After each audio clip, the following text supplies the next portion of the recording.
ఈ సంవత్సరాదిలో మరో విశేషం ఏముంటుంది? ప్రతి సంవత్సరాదిలో అంటే ఏ వసంత ఋతువు అనేది ఇప్పుడు సాగుతోందో ఆ వసంత ఋతువులోనే మొట్టమొదటగా ఆంజనేయ స్వామి రామచంద్రుడిని దర్శించగలిగాడు. ఆ వసంత ఋతువులోనే సీతాదేవిని స్వయంగా రావణాసురుడు తన లంకకు తీసుకువెళ్ళి ఆ లంకకు సీతాదేవిని తీసుకువెళ్ళినటువంటి కారణంగా రాముని చేతిలో వధని పొంది అమోఘమైనటువంటి మోక్షానికి వెళ్ళగలిగాడు కూడా. సీతాదేవి కూడా తాను కావాలని స్వయంగా రావణాసురుని చేత ఎత్తుకుపోబడిన దానిలా నటిస్తూ లంకలో ఉన్నటువంటి రాక్షసులందరికీ కూడా రాముని చేతిలో వధని కలిగించి మోక్షాన్ని ఇచ్చింది.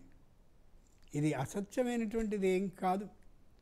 రావణుడు కుంభకర్ణుడు అనే ఇద్దరూ కూడా ఆ మహావిష్ణువు ద్వారపాలకులైనటువంటి వాళ్ళు, జయ విజయులు అనేటటువంటి వాళ్ళు. ఆ దృష్టితో ఆలోచిస్తే ఆశ్చర్యం వేస్తుంది. అంచేతనే వసంత ఋతువు అంత గొప్పది కాబట్టే వసంతం అలా సంవత్సరాదిగా రూపుదిద్దుకోగానే వెంటనే అమ్మవారికి నవరాత్రాల పేరిట 9 రోజుల పాటు బ్రహ్మాండమైన ఉత్సవాలు సాగుతాయి. అంటే ఏం తెలుస్తుంది మనకి? ఆ 9 రోజుల పాటు అమ్మవారిని ఆరాధించడం అనేటటువంటి విధానం సూచనగా, విధానానికి సంకేతంగా ఇంట్లో ఉండేటటువంటి అందరూ తల్లుల్ని ఆదరించి గౌరవించాలనే విశేషం మనకి అర్థమవుతుంది. ఇప్పటికీ విశేషాలు మనం మామూలుగా తెలుసుకున్నాం కదా. ఇక తర్వాత ఏమిటి చేయాలి? ఈ రోజున ఉగాది పంచాంగ శ్రవణం చేయాలా? ఏమిటి చేయాలి? అనుమానాలు వస్తాయి. కాదు, తెల్లవారుజామున లేచి అభ్యంగ స్నానం చేయాలి. అభ్యంగన స్నానం అనకూడదు. అంటే ఒళ్ళంతా నువ్వుల నూనెని రాసుకుని తల మీద కూడా నువ్వుల నూనెని అలా అమ్మ చేత అలా రాయించుకుని మాడు భాగానికి ఒంటిని మొత్తంగా బలంగా రుద్దాలి. అంటే ఆ నువ్వుల నూనెని శరీరంలోకి ఇంకిపోయేలా. అలా ఇంకిపోయినట్లయితే ఇలా అన్నప్పుడు టకటకమనడం, ఇలా మెళ్ళ అనుకుంటూ ఉంటారు కొందరు, టక్కు టక్కుమనేలాగా. కొందరు నడుస్తూ ఉంటే మోకాళ్ళ నుంచి చప్పులు వస్తూ ఉంటుంది. ఆ చప్పుడు మొదలైనటువంటివి రాకుండా ఉండాలి అంటే కందెన స్వయంగా ఉండాలి. అదిగో అందుకోసం ఈ నూనెను రాసుకోవాలి. ఈ పైన నువ్వుల నూనె మాత్రమే, మరే నూనె కాదు, నువ్వుల నూనెనే ఇక్కడ తల మీద రాసుకుని కుంకుడుకాయ రసంతో కానీ అలా ఒకసారి రుద్దించుకున్నట్లయితే తలని, ఆ చేదులో ఉండేటటువంటి ఆ కుంకుడుకాయలో ఉండే చేదుతనం కారణంగా పూర్తిగా ఈ తలలో ఈపెలు ఇతరమైనటువంటివి రానే రావు. ఆరోగ్యకరమైనటువంటి స్నానం అది కాబట్టే దాన్ని అభ్యంగ స్నానం అన్నారు. ఇది మొదటి కర్తవ్యం. రెండవది, ఇంట్లో అమ్మ అప్పటికే ఉగాది పచ్చడిని సిద్ధం చేసి ఉంచుతుంది కాబట్టి అందరూ స్నానాన్ని చేసిన తర్వాత అక్కడికి వెళ్ళి అమ్మ ఆ ఇంట్లో అందరికంటే వయసు పెద్దవారెవరో ఆయనకి ఇచ్చి దైవం దగ్గర పెట్టించి ఆయన చేత నివేదనాన్ని ఇప్పిస్తుంది అమ్మ.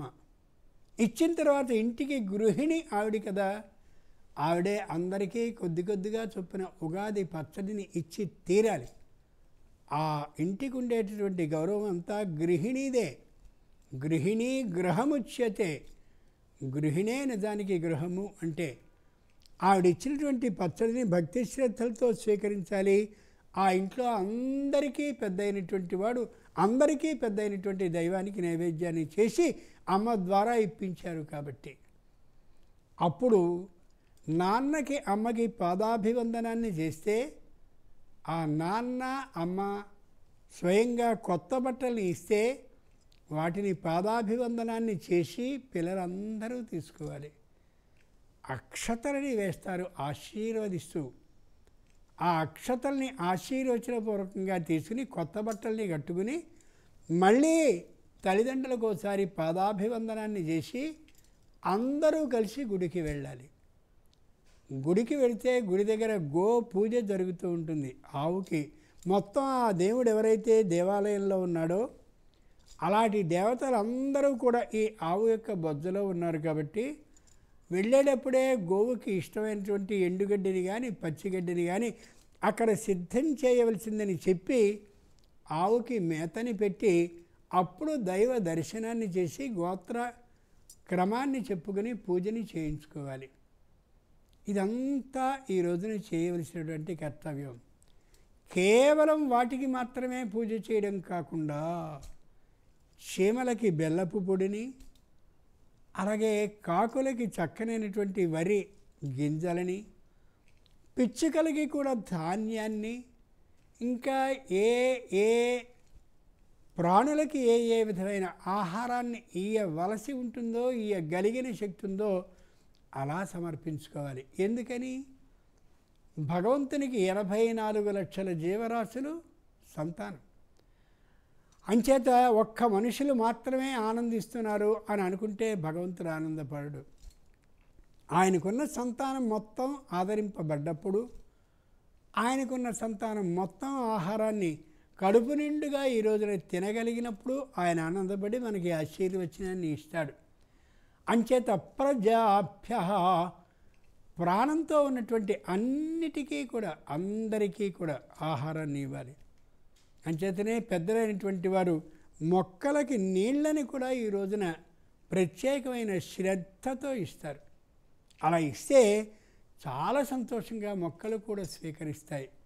వాటిలో ప్రాణం లేదు అని అనుకోకూడదు. మొక్కలకి ప్రాణం ఉంటుందని మొట్టమొదటిగా చెప్పినటువంటి వాడు మన ప్రాచీనులు తప్ప ఎవరో నేటి విజ్ఞాన శాస్త్రజ్ఞులు మాత్రం కాదు. ఇంకొక మాట చెప్పి మనం ముగించుకుందాం.